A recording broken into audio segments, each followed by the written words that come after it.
How does that feel? How did that feel though? Signing 16 years for something that they did not catch anything in your possession. All they had was statements, Yeah, bro. Conspiracy. That's insane. it was How did rough. that feel? It was rough, man. I'm talking about, man. It was a feeling like a feeling like what, like That's man, crazy. like it's just for real. Like it was like a dream. Like man, this can't be real. And even when I signed the plea, it still won't a guarantee. Because it's up to the judge to go with that. To accept it, yeah. He don't have to accept it. And I'm like, man, so they like, if he don't accept it, because I was facing 188 months to 235 months.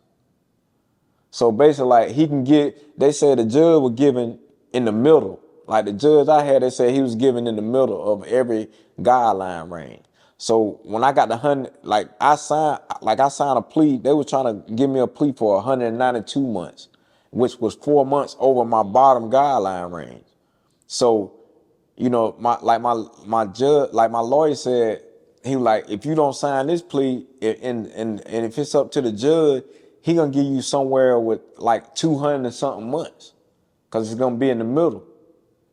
So I signed, for the 192 months, and then when I go to court, the judge tell me, like, I'm looking at your record, and I see you don't even got a bad criminal. You don't even got a criminal history like this. But I'm gonna go along with what your lawyer and the prosecutor, the solicitor worked out. I'm gonna go along with it. And then he told me, he said, I want you to, when you get out, I want you to stay away from these guys that done put these statements on you, because they records are messed up. These guys are in trouble all the time. So, like he said, he don't understand how I got wrapped up with these guys anyway. Cause like I said, I was the oldest person in the conspiracy. All these guys, bro, I was 33. All the other guys was under 20. They was 20 some years old. They said this conspiracy started in 2099. These guys in 2099, all of them was 10 years old, 9 years old, 8 years old. These guys right here was babies, bro, in 2099. I mean, in 1999. They was babies.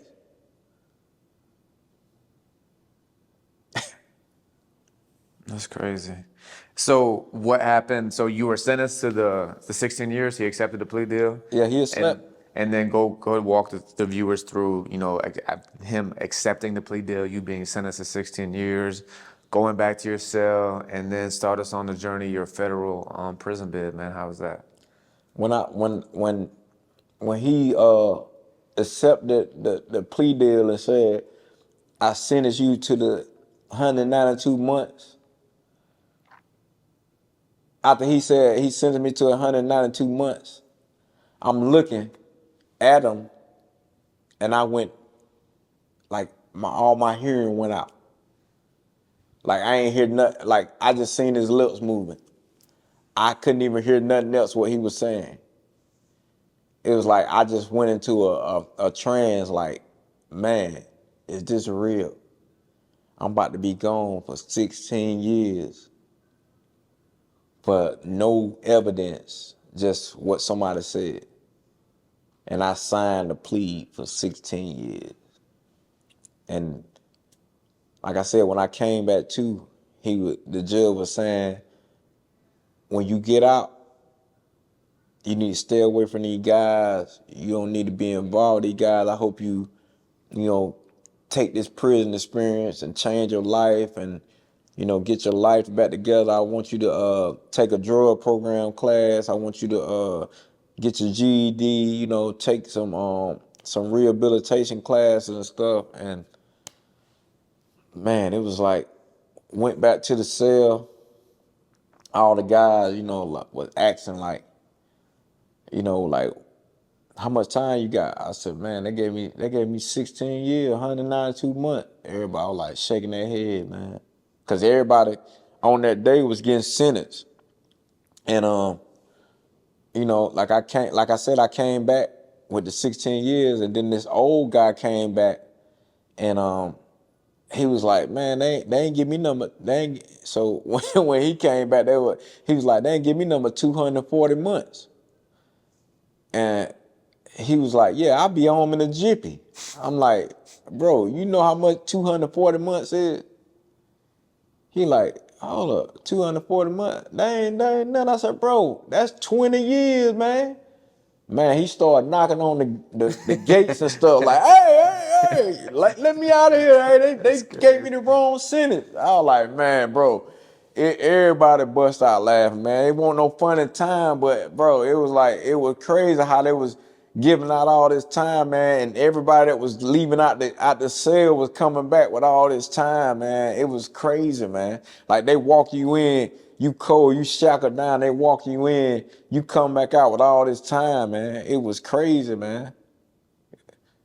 Like they just really auctioning you off. Like, all right, you going for this time, you going for this time. It was crazy, man.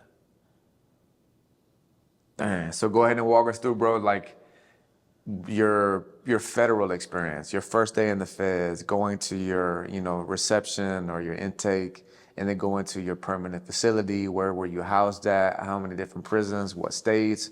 What security? And this, you know, start Yeah, walking us so I through went your out. prison day. I got sent to when I went from the county to the fed, like to the feds. I got sent to they put me in a van, and they took me to Atlanta, to Atlanta prison, I guess that's the transit. And when you go to transit in Atlanta, they kind of like be, you know, like really they going over your charges, going over everything about you, trying to figure out where they're gonna, like, if you're going to a medium, if you're going to a USP, if you're going to a low, or if you're going to a camp, wherever you're going. But I definitely couldn't go to no camp or no low at the time. I might have could have went to a low, but my security level was kind of high when I went in because I didn't have a GED. So I got sent to a medium high. And when I got to the medium, it was already crazy there, you know, like when you go in, they ask for your paperwork, and you got 30 days to get your paperwork. They, you know, basically like if you ain't got your paperwork, people don't want you in the cell with them, and basically like they trying to see, did you tell, or, you know, they don't want you in the cell if you told. A lot of people, at the USP, they don't want you on the yard if you told. So it was like basically like it was a step down from the USP, but it was still crazy. We on lockdown. Like I say, probably like my third day in, we already on lockdown. A big fight done broke out on the yard. So it was like we already on lockdown my third day in, and first federal prison I got to was Williamsburg, South Carolina, medium. And like I said, it was like, it's a difference from the state, because the state prison, you around everybody from North Carolina. When you go in federal prison, it's worldwide. You meet people from everywhere. So it was a big difference. And like I said, you lock in a cell at night. They lock in at 9, and you come out, like the doors pop at, I think, 5:30, and child about 6 o'clock. But at the meetings, man, as soon as the door pop, it's best to get up, because like people say, you don't want to be in the bed if somebody trying to get you. Like when the doors pop open, they want you already up for protection. You want to protect yourself. All right, so how did you do your bid throughout that time in the feds, man? What was your day-to-day routine? Obviously, for people who understand and been following prison content or did time themselves, they already know in the feds, you know, they call it, you know, what car you was in, you know, who you were rocking with. So how did your time look when it comes to affiliation? What car you was in? Yeah, man, it just, how Well, was your day-to-day, time in the feds? well, yeah. Well, the car I was in the Carolina car.